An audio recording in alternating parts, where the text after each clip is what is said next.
ओम नमो भगवते वासुदेवाय। ओम नमो भगवते वासुदेवाय। ओम नमो भगवते वासुदेवाय। ओम नमो भगवते वासुदेवाय। प्रवचन शुरू करने से पहले यश जना कन्नड़ा यश जना हिंदी, कितने लोग हिंदी के हैं कितने लोग कन्नड़ा के हैं? हिंदी हाथ उठाइए। ನಿಮಗೆ ಒಟ್ಟಕ್ಕೆ ಹಿಂದಿ ಬರೋಂಗಿಲ್ವಾ? ಅರ್ಥ ಆಗುತ್ತಲ್ಲ? ಸೊ ನಾನು ಹಿಂದಿಯಲ್ಲೇ ಕೊಟ್ಬಿಡ್ಲಾ? ಕನ್ನಡ ಹಿಂದಿ ಮಾಡೋದು ಬದಲು ತೋ ಹಿಂದಿನ ಹಿಂದಿ ಎಲ್ಲ ಬರುತ್ತೆ. ಒಳ್ಳೆಯದು. ಯಾಕಂದರೆ ಕನ್ನಡದವ್ರು ಒಬ್ಬರೇ ಇರೋದನ್ನು ನನಗೆ ಕಷ್ಟ ಆಗುತ್ತೆ ಕನ್ನಡ ಒಬ್ಬರಿಗೆ ಹೇಳೋಕ್ಕೆ. ಇಲ್ಲ ಎಲ್ಲಿ ಹಿಂದಿಯಲ್ಲಿ ಹೇಳ್ಬಿಡ್ತೀನಿ. मैं कन्नड़ा वाले एक ही है तो मैं हिंदी में बोल दूंगा, पता नहीं कैसे होगा, क्षमा करना। मैं कन्नड़ा और हिंदी दोनों में बोलता हूँ, लेकिन श्लोक का जो भावार्थ है वो कन्नड़ा में ही पढ़ूंगा, लेकिन मैं समझाऊंगा हिंदी में, ठीक है? वो मैं एटलीस्ट मैं कैसे करता हूँ, ये श्लोक के लिए जो भी प्रभुपाद जो प्रवचन दिए होते हैं श्रील प्रभुपाद जी, वो प्रवचन को मैं इंग्लिश में सुन के आपको हिंदी में बताता हूँ या कन्नड़ा में। यहाँ पे हमारी परंपरा ये है कि हम कुछ भी चीज़ अपने भाव से नहीं बोलते। मैं ये सोचता हूँ, मैं मेरे हिसाब से नहीं बोलता, हम हमारे गुरुजी क्या बोलते हैं वही बोलते हैं। तो इसलिए हम लोग उनका प्रवचन सुन के तैयारी करके और उनके पुस्तकें पढ़ के वहाँ से तैयारी करके आके हम लोग यहाँ पे प्रवचन देते हैं। तो माता जी कहाँ जा रही है? कृपा करके बैठ जाइए ना थोड़ी देर के लिए। भगवत गीता अच्छा अभी पहला अध्याय खत्म होने को आया है, बहुत अच्छे स्टेज पे है हम लोग। चलिए श्लोक पढ़ते हैं।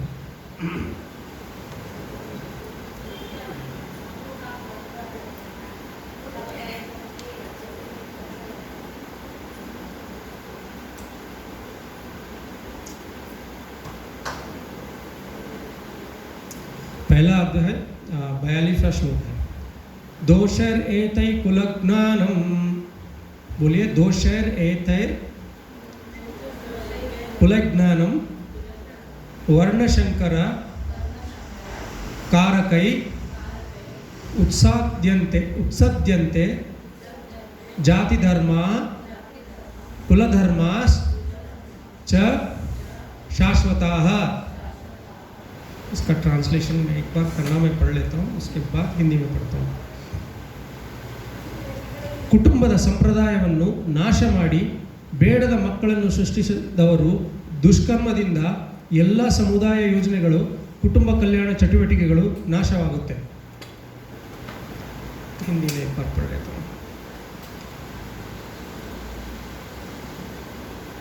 जो लोग कुल परंपरा को विनष्ट करते हैं और इस तरह अवांछित संतानों को ये याद रखिए, ये वर्ण शंकर का मतलब अवांछित संतानें हैं, अवांछित संतानों को जन्म देता है, उनके दुष्कर्मों से समस्त प्रकार की सामुदायिक योजनाएं तथा पारिवारिक कल्याण कार्य विनष्ट हो जाते हैं।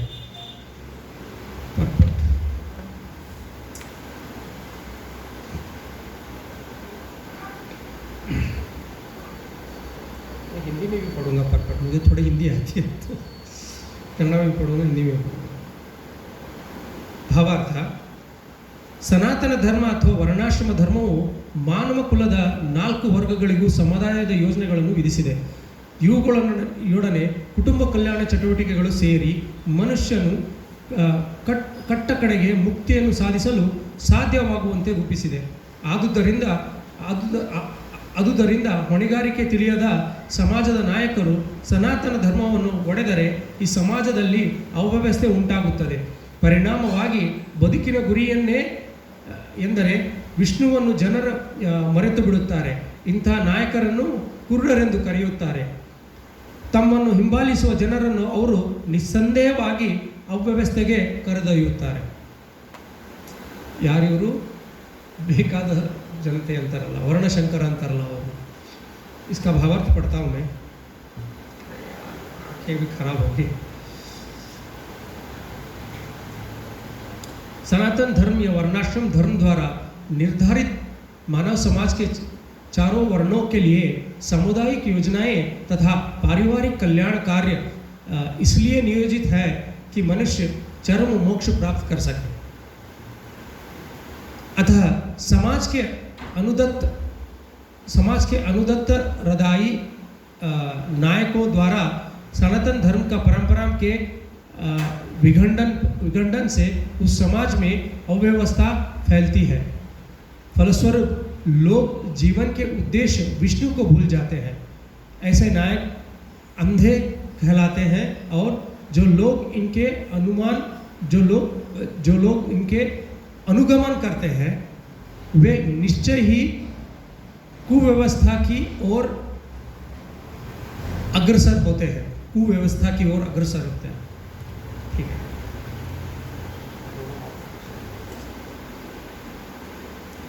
ओम अज्ञानतिमिरान्धस्य ज्ञानाञ्जनशलाकया चक्षुरुन्मिलितं येन तस्मै श्रीगुरुवे नमः. श्रीचैतन्यमनोभीष्टं स्थापितं येन भूतले स्वयं रूपकदा मह्यं ददाति स्वपदान्तिकं. वन्देऽहं श्रीगुरो श्रीयुतपदकमलं श्रीगुरुं वैष्णवांश श्रीरूपं साग्रजातं सगणरघुनाथान्वितं तं सदैवं साद्वैतं सावधूतं परिजनसहितं कृष्णचैतन्यदेवं श्रीराधाकृष्णपादान् सगणललिता श्रीविशाखान्वितांश्च. हे कृष्ण करुणा सिंधु दीनबंधु जगतपते गोपेश गोपिका कांता राधा कांता नमोस्तुते. तप्त कांचन गौरांगी राधे वृंदावनेश्वरी शुभानुसुते देवी प्रणमामि हरिप्रिय. नमो विष्णुपादाय कृष्णप्रेष्ठाय भूतले श्रीमते भक्तिवेदांत स्वामिनिति नामिने. नमस्ते सारस्वते देवे गौरवाणी प्रचारिणी निर्विशेष शून्यवादी पाश्चात्य देश तारिणी. श्री कृष्ण चैतन्य प्रभु नित्यानंद श्री अद्वैत गदाधर शिवासादि गौर भक्तवृंद. हरे कृष्ण कृष्ण कृष्ण हरे हरे, हरे राम राम राम हरे हरे.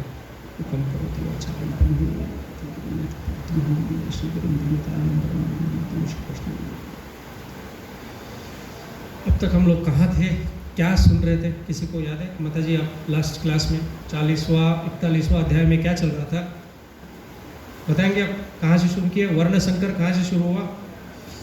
कुलक्षये प्रणश्यन्ति कुलधर्मा सनातनः धर्मे नष्टे कुल कृष्ण मदर. वहाँ पे 39 और 40 कुल 41 ओके. अधर्मा विभवाति कृष्ण पदशून्यति कुलस्त्रियः स्त्रीषु दुष्टासु वार्ष्णेय चायते वर्णशंकरः. क्या बताया था हमने वर्णशंकर के बारे में? अरे याद रखना चाहिए, ऐसे कैसे भूल सकते हैं हम लोग. तो हमने बताया था जब सब ये अर्जुन इस दुविधा में है कि मैं सारे पुरुषों को अगर मैं मार डालूंगा, युद्ध की अगर ये परिणाम निकला कि मैं सारे पुरुषों को मार डालूंगा तो स्त्री को मार्गदर्शन वाले करने नहीं रहेंगे, उनको शोषण करने वाले रहेंगे, या तो वो मार्गदर्शन रहित हो जाएंगे और वो निष्ठाहीन हो जाएंगे. और उनसे जो पुत्र प्राप्ति हो, संतान प्राप्ति होगी, वो क्या हिंदी में क्या शब्द है वो क्या था माता जी? वो वर्णशंकर.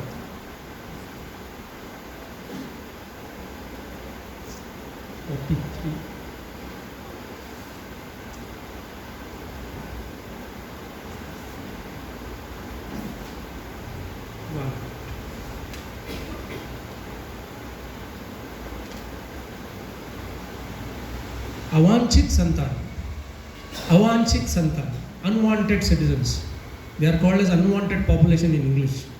तो अवांछित संतानों की प्राप्ति होगी तो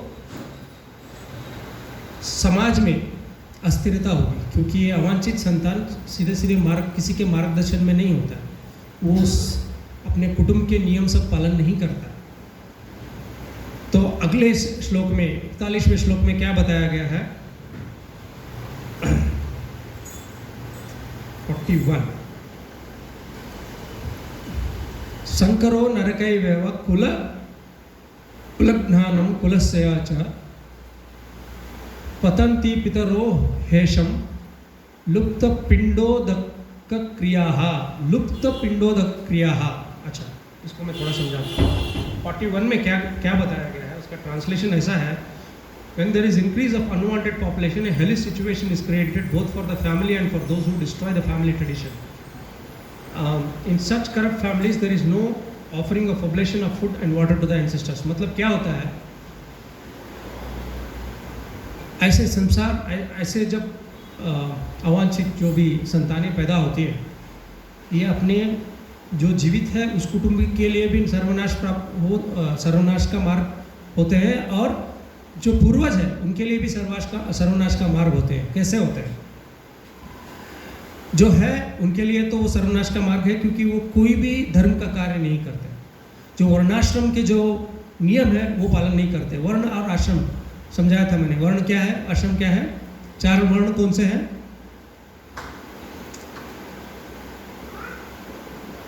ब्राह्मण, क्षत्रिय, वैश्य, शूद्र, ये वर्ण है, जाति नहीं है, वर्ण है। ये कृष्ण ने बनाया है, हमने नहीं बनाया, इंसानों ने नहीं बनाया। लास्ट क्लास में मैंने बताया था, ब्राह्मण, क्षत्रिय, वैश्य, शूद्र, 4 वर्ण है। आश्रम, आश्रम कृष्ण कौन से हैं? ब्रह्मचर्य, गृहस्थ, वानप्रस्थ, संन्यास, ये भी कृष्ण ने बनाया, हमने नहीं बनाया। भगवत गीता में कृष्ण चातुर्वर्ण्यम उस श्लोक में आता है कि कृष्ण ने बनाया है। तो ये जो अवांछित संतानें होती हैं, ये नियमों का पालन नहीं करेगी, ये वर्णाश्रम का पालन नहीं करेगी, ये बिल्कुल जानवरों के जैसे रहेंगे, कोई नियम नहीं, कुछ नहीं। ये शूद्र से भी नीचे रहेंगे, मैंने पिछले क्लास में बताया था, ये शूद्र से भी नीचे रहेंगे। ये उनका कोई भी जाति नहीं, कोई भी वर्ण नहीं रहेगा उनका, तो शूद्र से भी नीचे, उनका कुछ भी हो नहीं सकता। तो उनके लिए चैतन्य महाप्रभु ने हरिनाम का मार्ग दिया है। तो ये जब वर्ण संकर होता है, ये कोई नियमों का पालन नहीं करेगा। जो जीवित है उनके लिए भी समस्या है, जो मर गए हैं उनके कुटुंब में जो पूर्व, उनके लिए भी समस्या है, क्योंकि जो मर गए हैं उनके लिए साल भर साल हमें पिंडदान करना होता है, और ये तो करेंगे नहीं। पिंडदान क्यों करते हैं, ये सब प्रभुपाद ने बताया। मैं थोड़ा संक्षेप में जाऊंगा 41वें श्लोक में, बाद में 42 श्लोक की बात करेंगे। 41 श्लोक में शंकरो नरकैव, wherever there is unwanted children, then the family traditions and the family obligations, they are all forgotten. जहाँ भी ऐसे संतानें होते हैं, जो परंपरा होते हैं, जो हमें दान करना होता है, जो संस्कार करने, तो सब भूल जाते हैं हम लोग, और ये बिल्कुल जानवरों की तरह रहते हैं। जानवर क्या करते हैं? 4 चीज़ करते हैं, खाना, सोना, मैथुन करना, अपने आप को डिफेंड करना, और मर जाना। मर जाना बोल सकते हैं, जानवर ही करते हैं, उनको कोई नियम नहीं होता है, कुछ नहीं होता है। इंसान भी आजकल वैसा ही है, बिल्कुल वैसा ही है इंसान आजकल। तो ऐसे पॉपुलेशन के, ऐसी संतानों की वजह से ये सब आता है।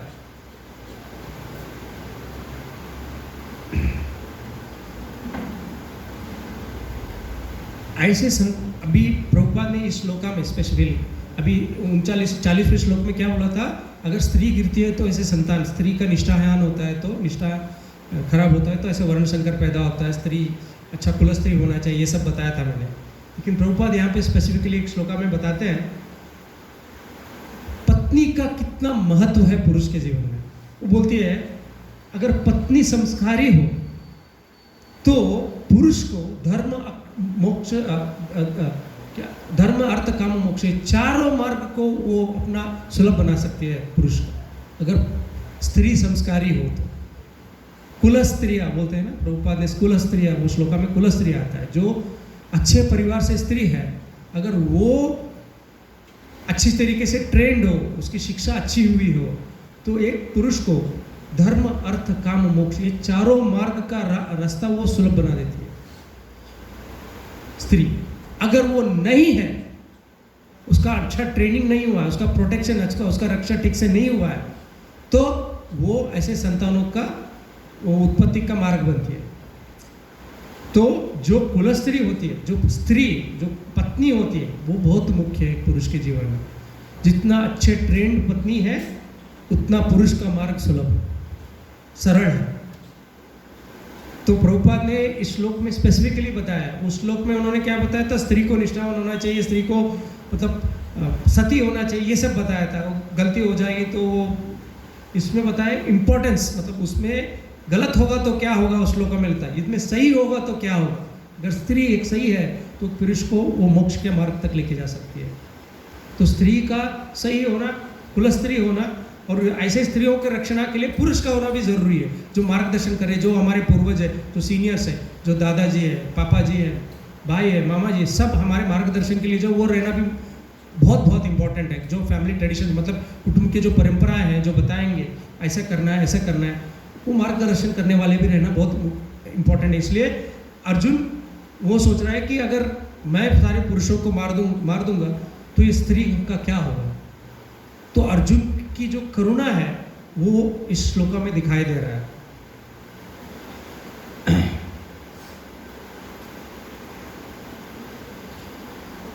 द वाइफ, इधर देखिए, if you can train up a nice wife और the society trains girls to become nice wife, she becomes a great source of energy to husband. वो शक्ति का स्रोत बनती है पुरुष के लिए। अगर एक स्त्री अच्छी तरीके से ट्रेंड है, एक गृहिणी बनने के लिए ट्रेंड है, तो पुरुष की शक्ति का स्रोत बनती है।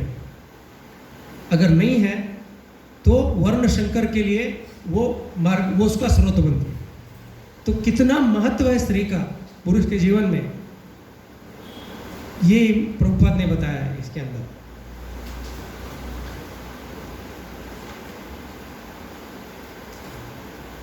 अभी ये पिंडदान के बारे में, तर्पण के बारे में प्रभुपाद बोलते हैं। पिंडदान क्यों करते हैं, किसी को पता है? पिंडदान याक ಮಾಡ್ತಾರೆ पिंडदान ವರ್ಷ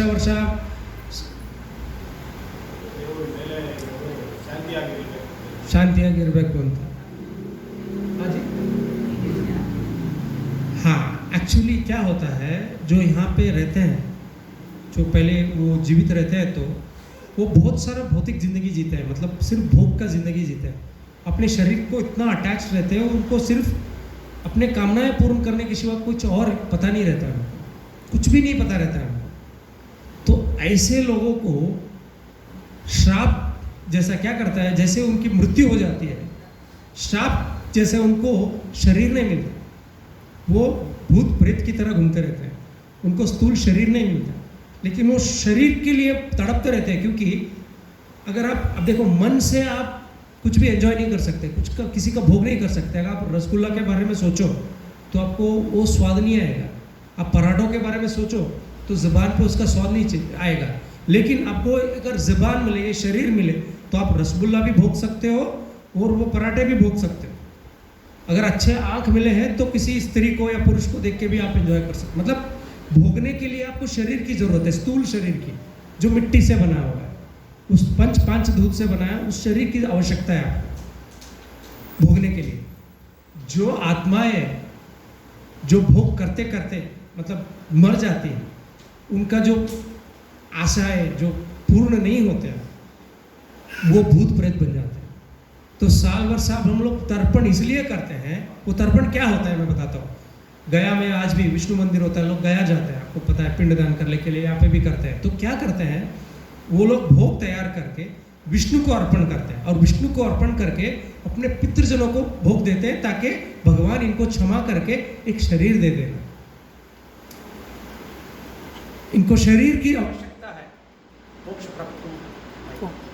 मोक्ष प्राप्ति के लिए, इनको शरीर की आवश्यकता है, या फिर वापस उनको किसी शरीर का भले ही प्राणी की शरीर मिल जाए, तो शरीर मिलना बहुत आवश्यक है। शरीर नहीं मिलेगा तो आगे वो बढ़ नहीं सकते, भूत प्रेत से आपको मुक्ति नहीं मिलती। किसी भी जानवर की शरीर लो, उससे कुछ कर्म करो, उससे उनका आपका भी जो भी बुरे कर्म का फल है वो सब भोग के आप फिर मनुष्य का जन्म लो, मनुष्य का शरीर लो, फिर भक्ति करो और फिर वैकुंठ चले जाओ। तो ये हम लोग ये सोचते हैं हमेशा कि इस जन्म में मुझे ये शरीर मिला है, तो हमारे कोई पूर्वज ऐसे अशरीर होंगे, उनके लिए तर्पण चढ़ाने के लिए ये साल का तर्पण होता है। लेकिन जो अनिष्ट संतान होता है, जो संतान जो ठीक नहीं होता है, वो ये तर्पण साल भर सर नहीं करेगा, तो वो वैसे ही रहेगा, उनका कोई मोक्ष का मार्ग नहीं। लेकिन इस सारे मार्गों के लिए ये वर्णाश्रम पालन करते हैं, इनको ये सब करना पड़ेगा। लेकिन प्रभुपाद बोलते हैं जो ब्राह्मण, क्षत्रिय, वैश्य, शूद्र ये मार्ग में रहते हैं, उन सब के लिए ये करना पड़ेगा। लेकिन अच्छा, एक और इसके इम्पोर्टेंट बोलते हैं प्रभुपाद, भगवत गीता किसके लिए है? अभी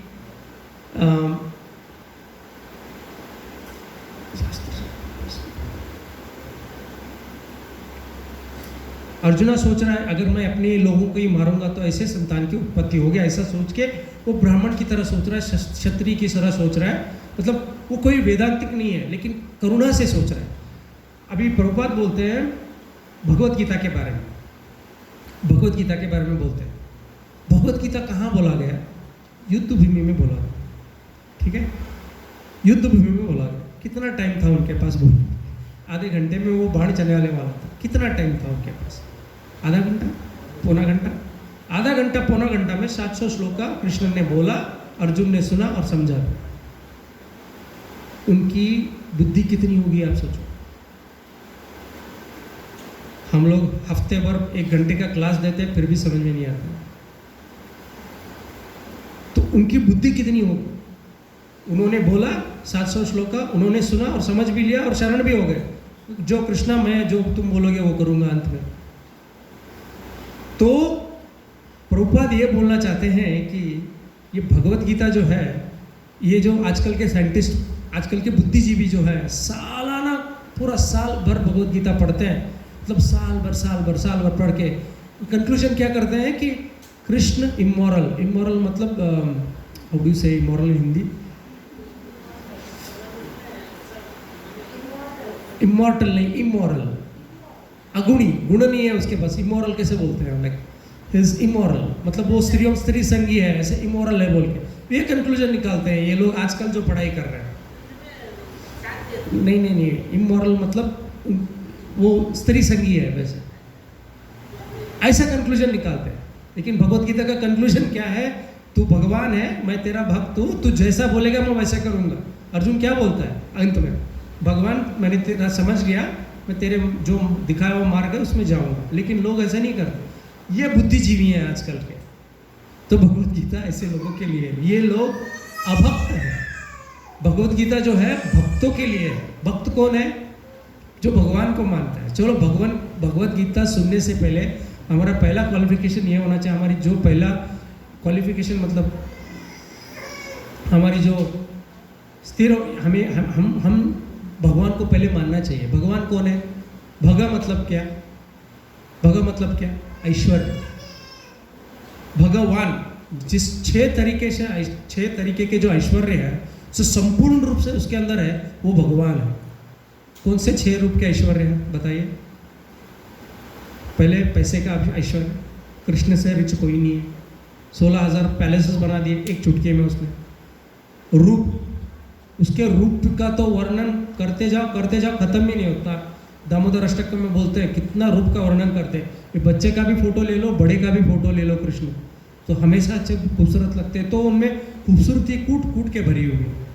एक तो हो गया लक्ष्मी का मतलब पैसों का, एक तो रूप का, शक्ति का, विष्णु से शक्तिशाली कोई नहीं है। एक सुदर्शन शक्ति चक्र से सारे संसार को खत्म कर सकते हो, सिर्फ सोचने से खत्म कर सकते हो, उनसे शक्तिशाली कोई नहीं है। दूसरा, चौथा, एक्चुअली 3 हो गए, चौथा which is the fourth one, ऐश्वर्य, वीर्य शक्ति ओनली, राइट? वीर्य। अनदर वन यशस, ओके, फेम, फोर्थ, कृष्ण से फेमस। बच्चा भी बोलता है कृष्ण मतलब कृष्ण माखन चोर है। थोड़े बड़े हो गए तो बोलते हैं स्त्रियों को छेड़ने वाला है, थोड़े बड़े हो गए तो बोलते हैं सबसे बड़ा राजनीति है, उससे बड़ा फेमस कोई नहीं है भगवान। बहुत फेमस है कृष्ण, सब सारे क्लास ऑफ लोगों में, स्त्री में भी फेमस है, पुरुष में भी फेमस है, उनका यश। Then next, beauty I told, ज्ञान, ओके, ज्ञान आई लेफ्ट, ज्ञान एंड वैराग्य आई लेफ्ट। कृष्ण से बड़ा ज्ञानी कोई नहीं है, वो भगवत गीता दे रहा है। कृष्ण से बड़ा ज्ञानी कोई नहीं है, पूरा भर भर के ज्ञान है उनके अंदर। इन सब के पांचों गुण के होते हुए कौन सा है? सौंदर्य, रिचनेस, धैर्य, ज्ञान, इस यशस होने, इतना होने के बाद भी उसके अंदर पूरा का पूरा वैराग्य भरा पड़ा हुआ है। ये छठा भगवान है, छठा भग है, वैराग्य भरा पड़ा हुआ है। इन सबसे दूर है कृष्ण। ये सब किसी के अंदर नहीं होता है। हमारे यहाँ होते हैं, छोटे छोटे भगवान होते हैं, किसी के पास पैसा होता है, किसी के पास सौंदर्य होता है, किसी के पास धैर्य होता है, किसी के पास यश होता है, किसी के पास ज्ञान होता है, किसी के पास वैराग्य होता है, लेकिन सारे एक पर्सन के पास, किसी के पास नहीं होता है। भर के होना चाहिए, मतलब आज किसी ने 100 करोड़ दिए तो उसके पास फिर वो 100 करोड़ होने चाहिए ऐसे ही, लेकिन किसी के पास से 100 करोड़ ले लिए तो 100 करोड़ कम हो जाएंगे, वो गरीब हो जाएगा अपना। तो भगवान, हम लोग को भगवत गीता का जो मूल है, भगवान कौन बोल रहा है? भगवान बोल रहा है, भगवान, भगवत गीता। तो हमें पहले भगवान को मानना चाहिए। ಮೊದಲು ನಾವು ದೇವರನ್ನ ಸ್ವೀಕಾರ ಮಾಡಬೇಕು, उसको भगवान बोल के हमें स्वीकार करना चाहिए कि ये भगवान है, अब मैं इसकी वाणी सुन रहा हूँ। जब हम लोग ये सोचेंगे कि भगवान बोल रहे हैं तो गलत नहीं बोल सकते। भगवान कभी गलत नहीं बोलते, ದೇವರು ಯಾವಾಗಲೂ ತಪ್ಪು ಮಾತಾಡಂಗಿಲ್ಲ। ಸೊ ಅವನ್ನ ನಾನು ದೇವರಂತ ಸ್ವೀಕಾರ ಮಾಡಬೇಕು, ಆಮೇಲೆ ದೇವ್ರು ಯಾವಾಗಲೂ ತಪ್ಪು ಮಾತಾಡಲ್ಲ ನಾವು ಭರವಸೆಯಿಂದ ನಾವು भगवदगीता ಕೇಳಬೇಕು। तो प्रभुपाद बोलते हैं भगवदगीता सुनने का पहला जो क्वालिफिकेशन है, जो आपका जो अर्हत, जो थोड़ी से क्वालिफिकेशन हिंदी अर्हत है, कन्नड़ದಲ್ಲಿ अर्हತೆ ಅಂತಾರೆ। सो वो जो है वो आप भक्त बनो, पहले कृष्ण को भक्ति से स्वीकार करो, ये भगवान है, अब बोलो भगवान, आप जो बोलोगे। क्योंकि अर्जुन ने भी वही किया था, जब तक वो दोस्त के जैसा था उसको कुछ समझ में नहीं आ रहा, लेकिन अब शिष्यस्ते हम स्वादिमाम तम प्रपन्न, वो बोलता है मैं अभी शिष्य हूँ तुम्हारा, तुम मेरे गुरु हो, तुम मेरे भगवान हो, अब मुझे समझाओ। तब कृष्ण ने मुंह खोला, तब तक उन्होंने, कृष्ण ने मुंह नहीं खोला था, मतलब ज्ञान के लिए उन्होंने ज़्यादा बात नहीं किया था। तो प्रभुपाद पिंडदान किसके लिए आवश्यक है वो बोलते हैं 41वें श्लोक में, न वर्ण संकर से क्या होता है वो बोलते हैं, और भगवत गीता किसके लिए वो बोलते हैं। और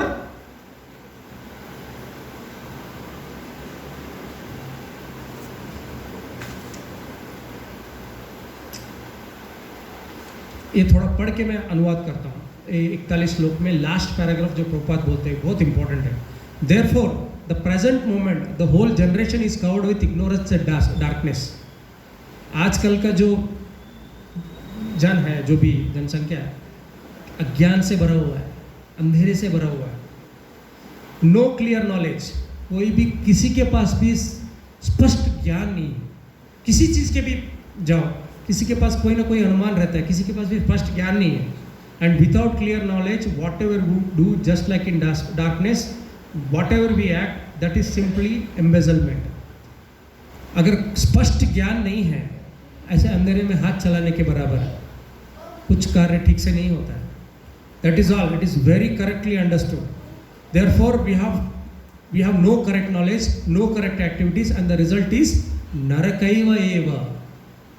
जब ज्ञान संपूर्ण नहीं है, कार्य संपूर्ण नहीं है, उससे निकलने वाला कार्य जो फलितांश होता है, जो फल होता है, सिर्फ नरक ही होता है, उससे अच्छा कुछ नहीं मिलेगा। तो 42वें श्लोक में प्रभुपाद आगे क्या बोलते हैं? Due to the evil deeds of the destroyers of the family traditions, ये जो वर्ण संकर है, इनके वजह से जो परंपराएं हैं, संसार के जो परंपराएं हैं, वो सब नाश होते हैं। All kinds of community projects and the family welfare activities are devastated. Community projects मतलब ये हिंदी में क्या अनुवाद दिया है, एक मिनट में बताता हूँ आपको। ना मानव समाज के चारों वर्ण के लिए सामुदायिक योजनाएं जो बोलते हैं, कम्युनिटी प्रोजेक्ट मतलब सामुदायिक योजनाएं, वो नाश हो जाते हैं। ये सामुदायिक योजनाएं किसके लिए है? जो 4 वर्ण और आश्रम का पालन करते हैं उनके लिए सामुदायिक योजनाएं होते हैं। सामुदायिक योजनाएं मतलब जैसे समुदाय में शादी होता है, समुदाय में किसी की बेटे का कुछ संस्कार होता है, समुदाय में मरण संस्कार भी होता है, समुदाय में पिंडदान भी होता है। ये सारे संस्कार समुदाय के लिए होते हैं। किसके लिए? समुदाय का उद्धार के लिए होता है। ये हम वर्णाश्रम का पालन करके हम लोग किस बात को हम अचीव करना चाहते हैं? वर्णाश्रम को पालन करना करके हम विष्णु को, हमारा प्राप्ति ये होना चाहिए, हमारे मन में ये होना चाहिए कि हम विष्णु की प्राप्ति करना चाहिए। कुछ भी रूल्स फॉलो करके, नियमों का पालन करके अगर आप विष्णु को साइड में रखेंगे तो आपका कुछ भी रूल्स किसी भी फलकारी नहीं होता। आप विष्णु को मध्य में रख के सारे नियमों का पालन करेंगे कि विष्णु हमारा मूल जो हमारा ध्येय है वो विष्णु का चरण है। ऐसा सोच के हम लोग वर्णाश्रम का नियमों का पालन करेंगे तो हमें उसका फल ठीक से मिलेगा। तो प्रभुपाद बोलते हैं जाति धर्म, इस श्लोका में जाति धर्म मतलब आजकल जाति धर्म देश के जनता के ऐसे देश से जुड़ा जाता है। जाति धर्म मतलब देश वो नहीं है, ये वर्णाश्रम है, ब्राह्मण क्षत्रिय शूद्र, यही बता रहे हैं प्रभुपाद। अगले पिछले श्लोक से उसको कंटिन्यू कर रहे हैं। कलयुग में कोई जाति नहीं, मैंने लास्ट क्लास में भी बोला था, कलयुग में ना ब्राह्मण है, ना क्षत्रिय है, ना वैश्य है, ना शूद्र है। ಕಲಿಯುಗದಲ್ಲಿ ಯಾವ ಜಾತಿನೂ ಇಲ್ಲಮ್ಮ. ಜಾತಿ ಅಂದರೆ ವರ್ಣಗಳ ಬಗ್ಗೆ ಮಾತಾಡ್ತಾ ಇದ್ದಾರೆ. ब्राह्मण क्षत्रिय वैश्य शूद्र, कलयुग में कोई जाति नहीं है, सब शूद्र ही है, सब शूद्र है। अगर कोई आके आपको बोलता है मैं ब्राह्मण हूँ, ब्राह्मण बनने के लिए पिछले क्वालिफिकेशन बताया था कि ब्राह्मण 6 चीज़ें करता है। वो ज्ञान देता है, ज्ञान बांटता है, पूजा करता है, ब्राह्मण ये सब करता है और किसी से सेवा नहीं लेता है। ब्राह्मण किसी से सेवा नहीं लेता है यार, किसी को सेवा नहीं मतलब सेवक नहीं रहता है किसी को। ब्राह्मण हेड ऑफ द सोसाइटी। आजकल कहाँ है, सब बिजनेसमैन ब्राह्मण है। तो ब्राह्मण कोई नहीं है, सब शूद्र ही है। वो डिफरेंट लेवल के शूद्र हैं बस। कोई पढ़ा लिखा शूद्र है, कोई अनपढ़ शूद्र है, शूद्र ही है सब लोग। तो शूद्रों के लिए by education, by culture, he is a Shudra, although falsely he is claiming that he is a Brahmana. So, Jati Dharma, family tradition, family, everything is lost due to the unwanted children. ये ऐसा क्यों हुआ है? क्योंकि ये जो unwanted children, ये जो जनता आ रही है, जो जनसंख्या आ रही है ऐसे, जो unwanted है, जो ज़रूरी नहीं है, वो उनके वजह से ये सब जो परंपराएं सब नष्ट हो रही है, उनकी वजह से। कहाँ से शुरू होता है ये सब? पुरुष, जब फैमिली में कोई पुरुष मार्गदर्शन करने वाला नहीं है और स्त्री रूल्स फॉलो करने वाली नहीं है, दो तरह से स्त्री निष्ठाहीन होती है। एक तो शोषण से, दूसरा कंट्रोल फ्री हो गई है अभी, तो उसके वजह से वो निष्ठाहीन हो जाती है। तो उनसे जो संतान उत्पत्ति होती है, जो पितृहीन होते हैं लोग, तो पितृ पता नहीं है उनके, तो उनका मार्गदर्शन कोई नहीं करता, तो ये परंपरा के जो भी परंपरा है, कुटुंब के परंपराएं सारी नष्ट हो जाती है। तो प्रभुपाद आगे बोलते हैं इसका मार्ग क्या है, कल्याण का मार्ग क्या है? शूद्र, सब लोग शूद्र है, तो कल्याण का मार्ग क्या है? भागवतम के 11वें अध्याय 5वें स्कंद और 4वें श्लोक में बताते हैं, देवर्षि भूताप्त नृणाम पित्रम न किंकरा नयनम ऋणी च राजन सर्वात्मन यस शरणम शरण्यम गतो मुकुंदम परिहृत्य कर्तम। हम लोग जब तक यहाँ पे है 4-5 लोगों को ऋणी है हम लोग, इनके ऋणी है हम लोग। एक तो देव ऋषि, जो ऋषि मुनि है हम उनके ऋणी हैं, क्योंकि कुछ लोग ऋषि होते हैं जिनसे बहुत सारे लाइक हमारे हम लोग पूजा जो ऑफर करते हैं उनके लिए जाता है, तो उनके ऋणी है, उनसे भी हमें आशीर्वाद आता है। देवता के ऋणी है, कैसे ऋणी है? इंद्रदेव बारिश देते हैं, वरुणदेव वायुदेव हवा देते हैं। तो ये दूसरे भगवान जो होते हैं सबके हम लोग ऋणी हैं, कुछ ना कुछ देते रहते हैं। माता पार्वती इस धरती की माँ है, अन्न देती है, जो हमारी रक्षणा करती है, हमें जो भी चाहिए वो माता पार्वती देती है। विष्णु से मिलता है सब कुछ, लेकिन पार्वती के हाथ से मिलता है। तो हम लोग उसके ऋणी है, उनके ऋणी है। नृणम, नृणम मतलब हम हमारे दूसरे मनुष्यों के भी ऋणी हैं, क्योंकि हम लोग सब इंडिपेंडेंटली नहीं कर सकते, हम स्वतंत्र रूप से कुछ नहीं कर सकते। हम लोग किसी और के ऋणी है, वो हमारी सहायता करते हैं, हमारे पड़ोसी हमारे सहायता करते हैं, हमारे पति, हमारे पत्नियाँ, हमारे बच्चे हमारी सहायता करते हैं। हम लोग अलग जीव के भी ऋणी हैं, जैसे जानवरों के भी ऋणी हैं, क्योंकि गाय हमें दूध देता है, घोड़े हमें रथ, गधे हमारे काम के लिए काम आते हैं, हाथियाँ हमारे काम के लिए, किसी लोड मतलब पत्थर उठा, लकड़ी उठा, उसके लिए हाथियाँ काम आते हैं। हर एक चीज़ जो मिट्टी है, मिट्टी को मतलब उसका व्हाट यू कॉल मैन्योर, जो खाद बनाते हैं ना, उसके लिए भी एक जीव की ज़रूरत होती है। जो कीड़ा होता है, वो कीड़ा वो मिट्टी को खाद बनाता है, तो हम उसके ऊपर भी निर्भर है, उसके भी ऋणी है हम लोग, क्योंकि उसका बनाया हुआ खाद हम लोग डाल के उसका जो चावल आता है, जो रोटी आता है, उसका खाते हैं हम लोग। तो सबके इधर 6-7 लोगों के हम लोग ऋणी हैं। हम लोग सब, अगर हम वर्णाश्रम का पालन कर रहे हैं तो इन सब का ऋण हमें चुकाना पड़ेगा। वर्णाश्रम का पालन, हम सिर्फ नियमों का पालन कर रहे हैं तो, लेकिन कलयुग में ये संभव नहीं है। कलयुग में ये संभव नहीं है कि हम लोग वर्णाश्रम का पालन करें। कहाँ है वर्ण और आश्रम? कौन ब्रह्मचर्य का पालन करता है, कौन गृहस्थाश्रम का पालन करता है? वर्णाश्रम, ब्रह्मचर्य, गृहस्थाश्रम, वानप्रस्थ का कौन पालन करता है? और संन्यास कितने पुरुष लेते हैं? कोई नहीं लेता। 50 साल के बाद संन्यास ले लो, कौन लेता है? या 60 साल के बाद संन्यास कौन लेता है? कोई नहीं लेता है। और ब्रह्मचर्य स्ट्रिक्टली कौन फॉलो? ब्राह्मण, क्षत्रिय, वैश्य, शूद्र तो मिलेंगे नहीं, सिर्फ शूद्र मिलेंगे। जब वर्ण नहीं है, आश्रम नहीं है, तो हम लोग इन सब का ऋण कैसे चुकाएंगे? हम लोग ऋण चुकाने के लिए हमें करना क्या है? गतो मुकुंद परिहृत्य कर्तम शरण्यम मुकुंद। तो श्लोक में बताया है, ये जो मुकुंद है उसके शरण में जाने से, भक्ति मार्ग में जाने से आपको किसी और को कुछ देने की जरूरत नहीं। इसका उदाहरण एक है, हम ये पेड़ लगा हुआ है, पेड़ के डालियों को, पत्तों को, फलों को हम लोग, ये वर्णाश्रम में हम लोग उसको पानी देते हैं, लेकिन अगर भक्ति मार्ग में चले गए हम तो सीधा उसके रूट को पानी देते हैं। जो रूट को क्या बोलते हैं, like what you call as a root?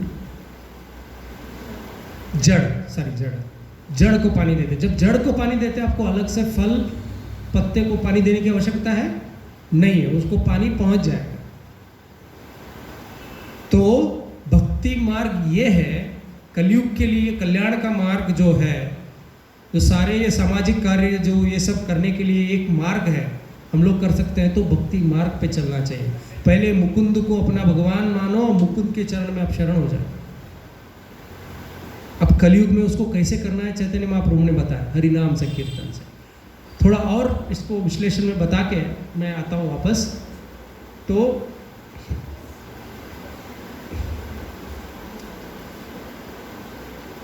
ये कुटुंब कल्याण की जो काम है, आध्यात्मिकता इसके ऊपर निर्भर नहीं है। ये कुटुंब कल्याण के काम से आप सिर्फ इंसान के इंसान ही रहोगे, लेकिन हर जन्म में इंसान बनता रहोगे, लेकिन अध्यात्म आप भगवान के पास में नहीं होगे। जब तक मैंने बताया था, विष्णु को आप सेंटर में नहीं रखोगे, अपने मूल पूजा में नहीं रखोगे, ये कोई मायने नहीं रखता है। ये जो कुल धर्म है, जो नियम है, ये सब कोई जाति धर्म कुछ भी मायने नहीं रखता है। आध्यात्म जीवन के लिए, आपके मोक्ष के मार्ग के लिए ये जाति धर्म आपको कोई मार्ग नहीं। ನಿಮಗೆ ಮೋಕ್ಷದ ಮಾರ್ಗ ಬೇಕು ಅಂದರೆ ಈ ಜಾತಿ ಧರ್ಮ ಯಾವುದೂ ಉಪಯೋಗ ಇಲ್ಲ, ಬೇಕಾಗಿಲ್ಲ। ಯಾರು ಬೇಕಾದರೂ ಮುಕುಂದನ ಪಾದಕ್ಕೆ ಶರಣ ಆಗ್ಬೋದು। कोई भी मुकुंद के पाद के शरण हो सकता है, मुकुंद के चरण को शरण हो सकता है। ये जाति धर्म पे निर्भर नहीं है। आध्यात्मिक जो आपकी उन्नति है,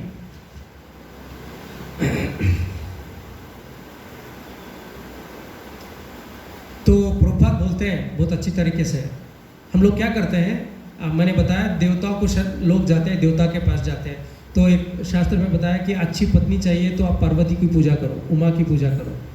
खूबसूरत पत्नी चाहिए, धन चाहिए तो किसी देव की पूजा करो, ज्ञान चाहिए तो गणपति की पूजा करो। जब हम लोग जानते हैं कि कृष्ण देवोत्तम पुरुष है, जो सब देवताओं का मूल वही है, तो हम इन चीज़ों के लिए भी कृष्ण के पास जा सकते हैं। अलग से हम लोग देवताओं के पास जाने की आवश्यकता नहीं है।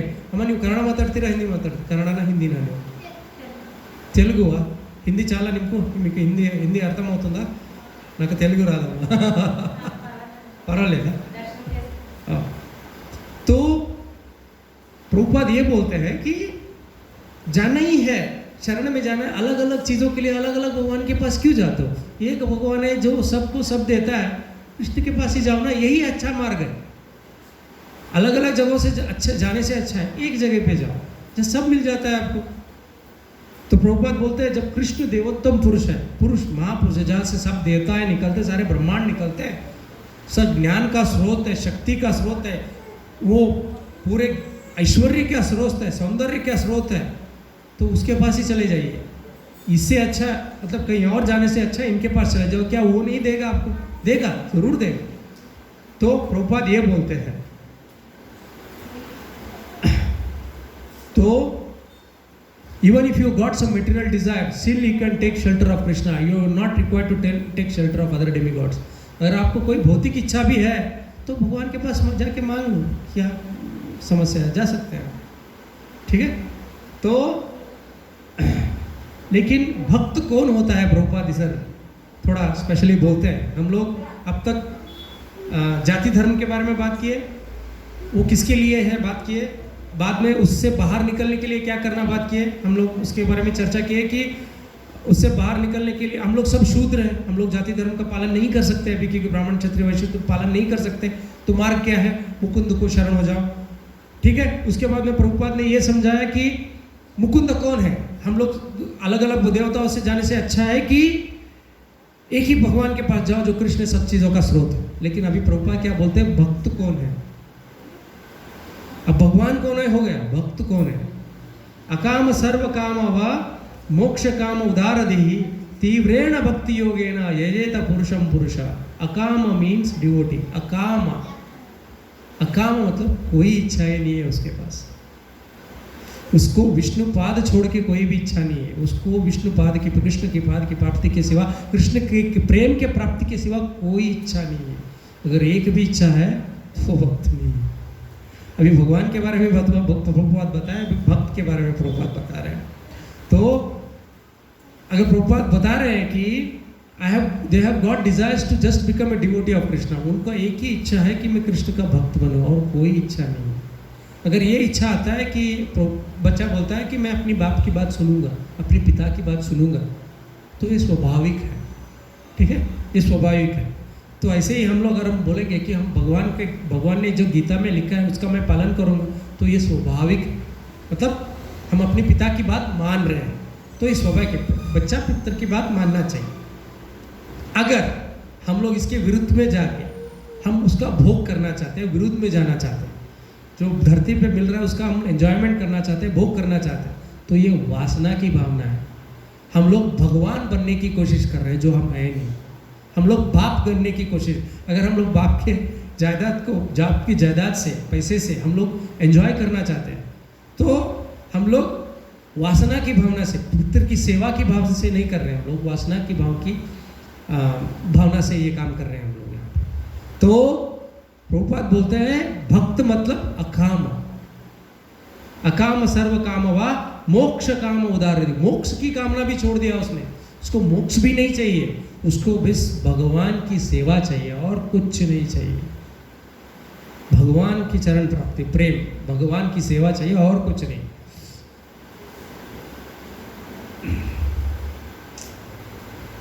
तो प्रभुपाद दो तरह से समझा रहे हैं कि एक तो मुकुंद पाद, दूसरा 18.6 18वें अध्याय में और 67वें श्लोक में प्रभुपाद बताए, 67वें श्लोक में प्रभुपाद बताते हैं 18.64 आई थिंक, सर्वधर्मान परित्यज्य माम एकम शरणम व्रजा अहम त्वाम सर्व पापेभ्यो मोक्षयिष्यामि मा शुचः।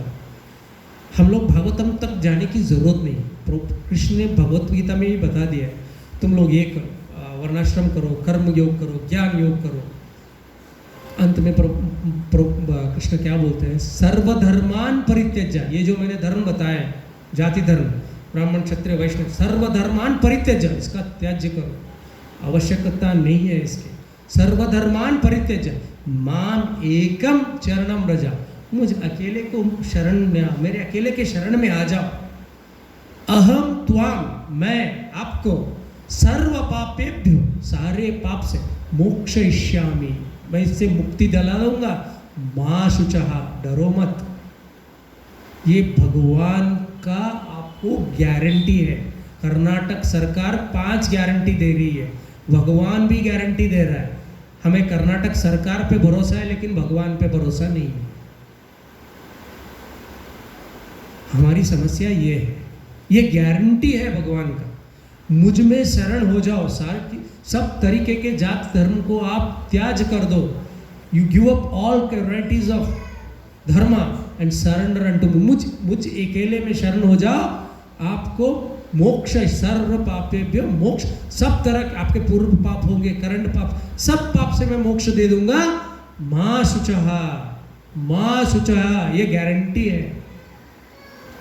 लेकिन हमारी समस्या क्या है, एक तो हम कृष्ण को भगवान मान के पूर्ण तरह से शरण में नहीं जाते, दूसरा वो भगवान है, ये बोल रहा है मेरा बाप है, मेरा काम करेगा, हमें गारंटी नहीं है उसका, हमें पूर्ण तरह से विश्वास नहीं है भगवान के वाक्यों पर। जब तक हम लोग भगवान के बातों पर विश्वास करके नहीं चलेंगे, तब तक हमें ये अनुभव नहीं होगा कि भगवान हमारी रक्षण कर रहे हैं। एक सेकंड आप मान लो, प्रहलाद महाराज, उनको आग में धकेला गया, तो प्रहलाद क्या भगवान को अगर आग में धकेला गया, पता है ना आप, होलिका के साथ उनको बिठाया गया आग में, है ना। होलिका को वरदान था कि वो जलेगी नहीं। प्रहलाद क्या सोच रहे थे, वो सिर्फ बोल रहे थे नारायणा नारायणा। अगर नारायणा चाहता है कि मैं रहूं तो मैं रहूंगा, अगर वो चाहता है कि मैं ना रहूं तो मैं जल जाऊंगा। होलिका जल गई लेकिन उनको कुछ नहीं हुआ। हमें उतना विश्वास है भगवान के ऊपर? नहीं है। उनको पहाड़ से फेंका गया लेकिन वो सिर्फ नारायण बोलते रहे। अगर भगवान को भरोसा, भगवान मैं चाहता है कि मैं जिंदा रहूं, भगवान तुझ पे छोड़ा, क्या उतना हम भरोसा करते हैं भगवान पे? कभी नहीं करते, मैं भी नहीं करता। मतलब हम लोग कोशिश कर रहे हैं कि इतना कथा सुन के, इतनी बार हरिनाम बोल के कि भगवान में वो विश्वास आए। एक बच्चे को अपने माँ पे जो विश्वास आता है, माँ अगर ऊपर उछालती है अपने बच्चे को, वो विश्वास होता है कि वापस वो पकड़ेगी। वो हंसता है, ऊपर हवा में जब होता है बच्चा हंसता है, क्यों? उसको पता होता है नीचे मेरी माँ पकड़ेगी। ये विश्वास हमको है। हमें एक धोखा होता है, एक चोट लगती है तो हमारा भगवान पर पे विश्वास उठ जाता है। कहीं से एक धोखा होता है, किसी पुरुष ने स्त्री को धोखा दे दिया, स्त्री ने पुरुष को धोखा दे दिया, किसी पैसे लेन देन में धोखा हो गया, किसी बाप ने बेटे को जायदाद नहीं दिया, माँ ने धोखा दे दिया, चलो भाई ने धोखा दे दिया, बहन ने धोखा दिया, हमारे विश्वास चले जाता है भगवान पे। अरे सबसे बड़ा बाप मोह है। आप एक विश्वास, भगवान बोल रहे हैं माँ शुचः, डरो मत, एक बार सरेंडर होके तो देखो, अरे ट्राई तो करो, एक बार मेरा टेस्ट तो करो, एक बार सब कुछ टेस्ट कर दो, एक बार मेरे चरण का धूल टेस्ट करके देख लो। आप टेस्ट भी करो, टेस्ट भी करो, मेरा परीक्षा भी करो और रुचि भी देख लो। मैं आपको गारंटी देता हूँ, मैं आपको प्रोटेक्ट करूँगा, मैं आपको रक्षण दूंगा, मैं आपकी रक्षा करूँगा। लेकिन हमारा प्रॉब्लम क्या है, हमें भगवान पे विश्वास नहीं है। उतना विश्वास नहीं है जितना एक बच्चे को अपने माँ पे होना चाहिए। एक प्रभु जी, राधेश्याम प्रभु जी करके इस्कॉन पुणे के अध्यक्ष हैं, वो बोल रहे थे, वो ट्रेन में कहीं ट्रैवल कर रहे थे, तो उन्होंने देखा कि जब वो बैठे थे तो एक माता जी सामने बैठी थी, बच्चे को गोद में लेके बैठी थी, वो खिला रही थी, पिला रही थी, वो बच्चा सिर्फ, और उसने गंदा भी किया, माँ ने साफ भी किया। फिर स्टेशन आया तो उतर गई, तो बच्चे को लेके चुप के चलते जा रही है, और बच्चा कुछ नहीं, वो माँ को पकड़े रहा है बस, और कुछ है, उसको कुछ करना नहीं, उसको माँ को पकड़े रहना है बस। और प्रभु जी भी पीछे पीछे जा रहे थे, क्योंकि प्रभु जी का गाड़ी भी बाहर था, वो माता जी बाहर गए। जब तक वो बाहर अपने टैक्सी या ऑटो में जब तक बैठी नहीं, प्रभु जी उनको ही देख रहे थे। तो ये देख रहे थे, प्रभु जी बोल रहे थे, इस बच्चे में जो विश्वास है, मुझे भगवान पे उतना विश्वास क्यों नहीं है? भगवान भी ऐसे ही रक्षा करेगा मेरा। शास्त्र कहता है, भगवान बोलता है मैं तेरी ऐसे ही रक्षा, लेकिन हमें बस पकड़े रहना है भगवान के चरण को। लोग नहीं करते। एक प्रॉब्लम आ गया लाइफ में, हम लोग क्या करते हैं, अरे भगवान ठीक से नहीं कर रहा है, ऐसा क्यों किया तुमने?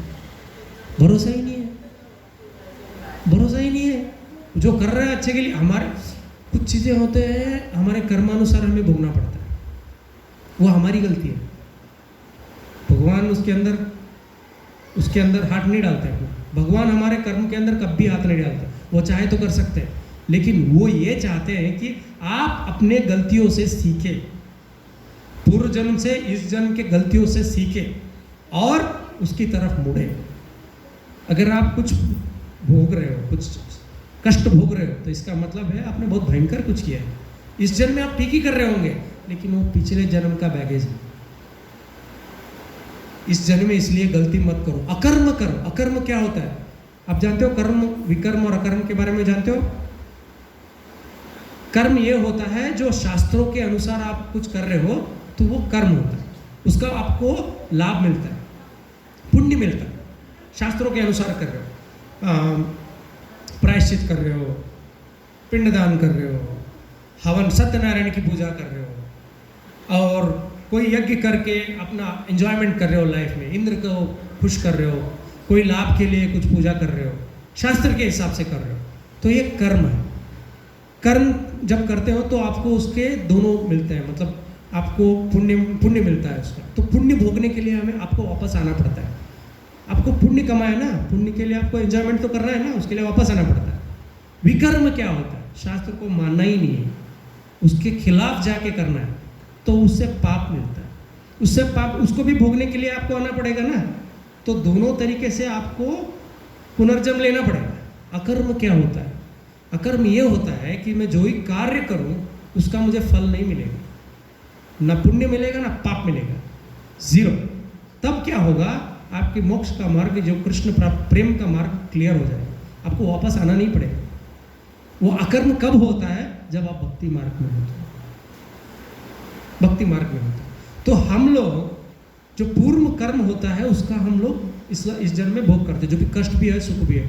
आप देख सकते हो, कोई जीव है अमीर, गरीब रहता है 20 साल तक, 40 साल में करोड़पति होता है, मतलब करोड़ों, मतलब लिटरली अंबानी।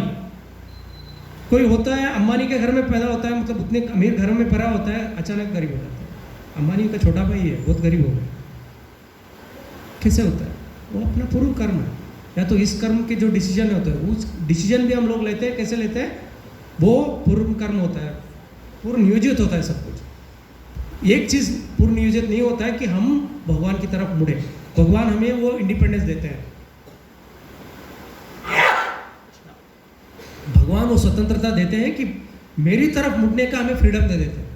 तो मेरी तरफ आना चाहता है या मेरे विरुद्ध जाना था, ये फ्रीडम। अगर मेरी तरफ आता है, सबको बोल जाए मैं तेरे साथ रहूँगा। लेकिन हमारा प्रॉब्लम क्या है? हमें वो भी चाहिए, ये भी चाहिए, लेकिन अकाम, भक्त अकाम, इसको छोड़ दो। आपको पता है प्रभुपाद के लाइफ में भी ऐसा ही हुआ। प्रभुपाद पहले गरीब बने, फिर अमीर बने। प्रभुपाद का एक फार्मेसी इंडस्ट्री था, फार्मेसी मतलब दवाइयों का दुकान था उनका, वो इंडस्ट्री चलाते थे। जब वो भक्ति मार्ग पे आ गए, अपने गुरुजी से मिले, उनको संसारी थे, उनके बच्चे भी थे, गुरुजी से मिले, उन्होंने गीता लिखना शुरू किया, प्रचार शुरू, गीता का मतलब कमेंट्री लिखना शुरू किया, प्रचार करना शुरू किया। फिर वानप्रस्थ आश्रम में आ गए, सन्यासी बन गए, घर छोड़ के आ गए, सन्यासी भी बन गए प्रभुपाद। तो गुरुजी से दीक्षा लिया, फिर प्रचार करना शुरू किया। तो भारत देश में कोई उनसे सुनने वाला नहीं था। लेकिन जब गृहस्थ आश्रम में थे, उनके साथ क्या हुआ बताता हूँ। गरीब होने लगे, उनका फार्मेसी का बिजनेस बंद हो गया, पैसे कम होने लगे, उनका आमदनी कम होने लगा, बच्चे बड़े होने लगे, खर्चे ज़्यादा बढ़ने लगे। लेकिन वो पूरा गरीब हो गए, पूरी तरह से गरीब हो गए। बच्चे खुशकिस्मती से बच्चे कमाने लगे होंगे, लेकिन उन्होंने तब तक प्रभुपाद ने संन्यास मतलब पूरा ही गरीब, भिखमंगा, भिखारी। लेकिन संन्यास का श्रेष्ठ स्थान होता है, लेकिन वो कैसे पेट भरते हैं? भिक्षा मांग, है ना, लिटरली प्रभुपाद। उसके बाद उनके गुरुजी का बात याद आ गया कि इंग्लिश में प्रचार करो। तो बोलते हैं मैं तो अमेरिका जाऊँगा, क्योंकि हिंदुस्तान में कोई मेरी बात नहीं सुन रहा। अमेरिका गए, 1 साल उन्होंने ये कष्ट सहा, मैं बताता हूँ। कैसे कैसे ड्रग लोगों लेने वालों से, पीने वाले, शराब पीने वाले लोगों के साथ रहे हो, एकदम गरीबी में रहे हो, एकदम गरीबी में। लेकिन जब वो हरिनाम करना शुरू किए पार्क में, जब लोग आने लगे, उससे अगले 10 साल में उन्होंने इस भूमि का 14 बार भ्रमण किया। 14 times he went around the world, 14 बार। 108 मंदिरों की स्थापना की, 108 मंदिरों की स्थापना थी पूरे विश्व में। कितने अमीर हो गए प्रभुपाद। भगवान ने पहले उनसे सब कुछ छीना, फिर उनको ऐसा स्थान दिया प्रभुपाद को, शिला प्रभुपाद। प्रभुपाद की स्थान बहुत विशेष है, मैं बोलना चाहूँगा 2-4 शब्द। आपको पता है प्रभुपाद सुबह में अगर आप आएंगे तो गुरु पूजा होता है यहाँ पे, गुरु पूजा होता है यहाँ पे। मंगल आरती के बाद गुरु पूजा होता है।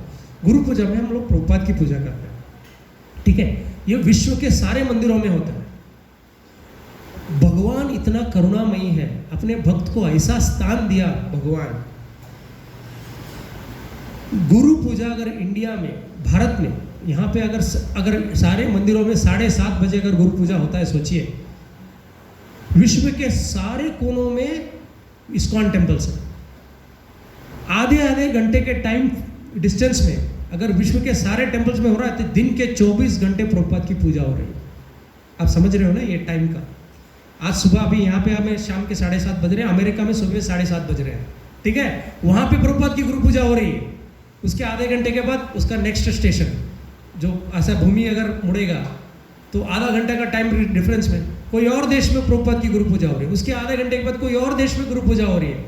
तो भगवान, अगर भक्त ऐसा है तो भगवान भी उसके भक्त की पूजा के लिए व्यवस्था कर देता है। आप विष्णु सहस्त्रनाम जानते हो? भीष्म वाचा आता है उसके अंदर, विष्णु सहस्त्रनाम। विष्णु सहस्त्रनाम भीष्म ने बताया। एक्चुअली भीष्म ने बताया। वो युद्ध के बाद धर्मराय को ज्ञान के लिए कृष्ण भीष्म के पास लेके जाता है। तो विष्णु जो भी ज्ञान देता है उसके बाद विष्णु सहस्त्रनाम भीष्म बोलते हैं। तो जब आप विष्णु सहस्त्रनाम बोलेंगे, भीष्म वाचा, मतलब भीष्म का नाम आपको सदैव याद रहेगा। तो भक्त को उन्होंने, भगवान ने क्या किया? ऊपर रखा। प्रभुपाद को क्या किया भगवान ने? सबसे ऊपर रखा। तो हमें अभी भी विश्वास नहीं आता है कि हम लोग भक्ति करेंगे तो क्या होगा। आप नहीं चाहेंगे कि मेरी ग्लोरिफिकेशन हो, मेरी जय जयकार हो, लेकिन भगवान चाहेगा आपकी जय जयकार हो। आप नहीं चाहेंगे तो भी होगा, चाहने से नहीं होगा, क्योंकि चाहने से आपको अहंकार आएगा। नहीं चाहना, सिर्फ उसकी सेवा। प्रभुपाद सिर्फ अपनी गुरु की आज्ञा पालन करने के लिए विदेश गए। तब भगवान ने देखा ये भक्त मेरे लिए इतना सह रहा है, मैं इसकी पूरा जय कर दूंगा। अभी रोज दिन की 24 घंटे गुरु पूजा होता है प्रभुपाद। यहाँ से बांग्लादेश के बाद नेक्स्ट म्यांमार में अगला देश, जापान में भी इस्कॉन टेम्पल है, उसका अगला देश, आधे घंटे में गुरु पूजा होता है प्रभुपाद। उल्टा भी जाए, ईस्ट में भी है, दुबई में है, सऊदी में है। साइलेंटली करते हैं, ओपनली नहीं करते, लेकिन करते हैं, साइलेंटली करते हैं। मुस्लिम कंट्रीज में भी है, चाइना में है। तो हमें भगवान की वाणी में विश्वास होना चाहिए। अहम त्वाम सर्व पापेभ्यो मोक्षयिष्यामि मा शुचः।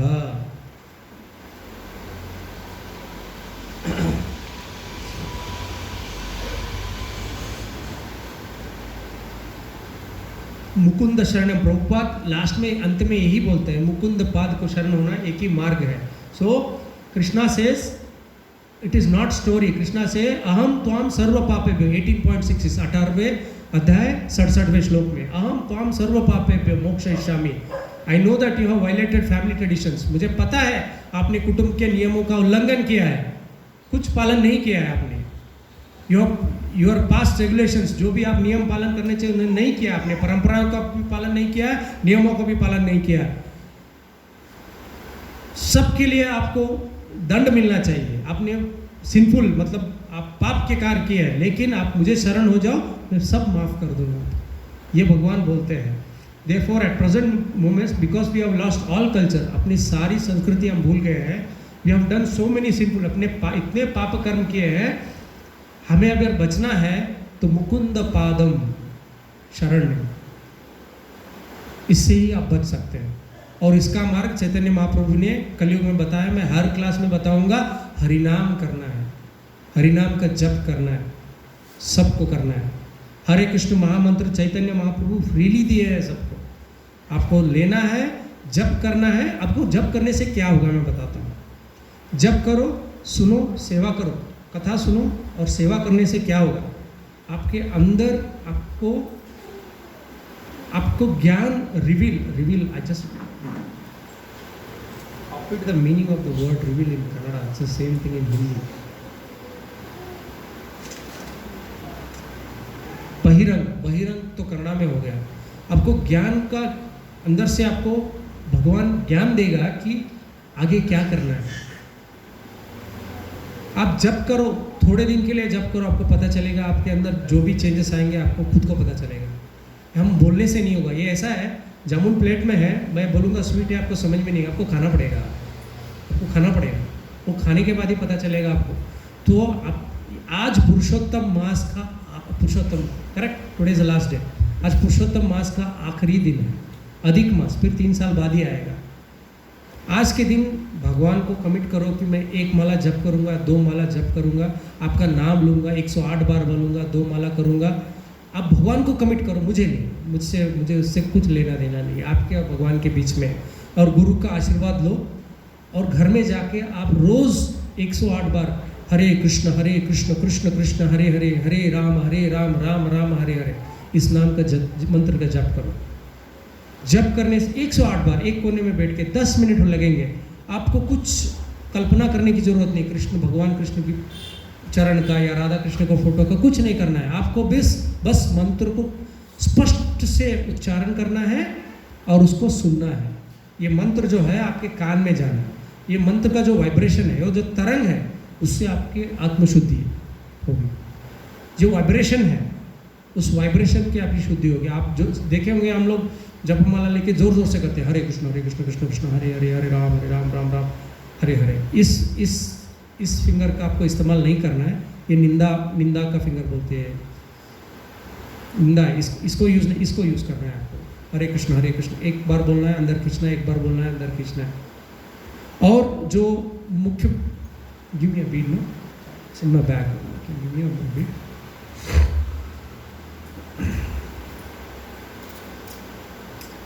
ये जो इसको बोलते हैं हम लोग कृष्ण बीड़ बोलते हैं, कृष्ण बीज बोलते हैं इसको। ये सारे 108 जो है ये कृष्ण की सखियाँ हैं। तो इसके ऊपर हमें महामंत्र नहीं बोलना है, हमें इसके ऊपर पंचतत्व मंत्र बोलना है। ये पंचतत्व कौन है? यहाँ पे आप लोग 5 लोग जो देख रहे हैं, श्री कृष्ण चैतन्य प्रभु नित्यानंद, एक चैतन्य महाप्रभु है, और जो ब्लू ड्रेस में है वो नित्यानंद है, और जो दाढ़ी वाले हैं वो अद्वैत आचार्य हैं। उधर चैतन्य महाप्रभु के लेफ्ट साइड में गदाधर पंडित और शिवास पंडित। ये जो 5 लोग हैं कृष्ण चैतन्य महाप्रभु के साथ में जो आए थे, उन्होंने भगवान के नाम प्रचार में चैतन्य महाप्रभु के साथ में थे। तो हम लोग क्या करते हैं, हम लोग जब नाम बोलते हैं, नाम अपराध बोध करते हैं, हम लोग शुद्ध नाम नहीं बोलते। शुद्ध नाम का मतलब मैंने लास्ट क्लास में समझाया था। शुद्ध नाम का मतलब यह होता है, हाथ फैला के माँ बुलाना शुद्ध नाम होता है। अगर बच्चे खेलते रहेंगे, एक बार माँ बोल दिया तो माँ एक खिलौना फेंकेगी, बच्चा खेलता रहेगा। फिर बच्चा बोलेगा माँ, तो एक और खिलौना फेंकेगी, अपना काम करते रहेगी, बच्चा खेलता रहेगा। लेकिन बच्चा बोलेगा माँ, तो माँ सब काम छोड़ के बच्चे को उठाने आएगी। वो भाव को शुद्ध नाम बोलते हैं। समझ गया? मैं बहुत सरल भाषा में समझा रहा हूँ आपको। ಅದು ನಿಮ್ಗೆ ಅರ್ಥ ಆಯ್ತಾ ಅಮ್ಮ? ಮಗು ಎಲ್ಲ ಬಿಟ್ಬಿಟ್ಟು ಅಮ್ಮ ಅಂತದಲ್ಲ, ನೀವು ಎಲ್ಲ ಬಿಟ್ಬಿಟ್ಟು ಮಕ್ಕಳ ಹತ್ರ ಹೋಗ್ತೀರಿ ಅಲ್ವಾ? सो सब काम छोड़ के भगवान आपके लिए आएगा। लेकिन उस भाव से हम लोग नहीं बोलते हर बार हरे कृष्ण कृष्ण कृष्ण हरे हरे, कुछ बीच में आ गया, फोन रिंग हो गया, ऐसे देखते हैं। तो उन नाम अपराध से क्षमा मांगने के लिए पंचतत्व मंत्र बोलते हैं। वो पंचतत्व मंत्र हम इस भीड़ पे बोलते हैं श्री कृष्ण चैतन्य प्रभु नित्यानंदा श्री अद्वैत गदाधर शिवासादि गौर भक्त वृंद। मतलब उस गौर भक्त वृंद में जो भी आते हैं उन सब से हम क्षमा मांगते हैं, हमारे हाथ से जो नाम अपराध होगा उसके लिए हमें क्षमा कीजिए, हम सीख रहे हैं, अब हम हरि नाम बोल रहे हैं, हमें वो आशीर्वाद दीजिए कि हम लोग शुद्ध नाम बोल पाए। तब हम लोग हरे कृष्ण कृष्ण कृष्ण हरे हरे, हरे राम राम राम हरे हरे, हरे कृष्ण कृष्ण कृष्ण हरे हरे, हरे राम राम राम हरे हरे 7 से 8 मिनट में आपका एक माला हो जाएगा। अगर आप अच्छी तरीके से सुन रहे हैं और रोज़ कर रहे हैं तो मैं डेफिनेटली बोल सकता हूँ आपको ज़्यादा ये अच्छा किया है। आपने कैसे पता चलेगा? जब आपने अच्छा किया, भक्ति अच्छा किया है, आपको कैसे पता चलेगा? बताइए। कर रहे हैं जो कर रहे हैं, कैसे पता चलेगा कि आपने अच्छा किया है? अंत में आपको क्या फीलिंग आएगा?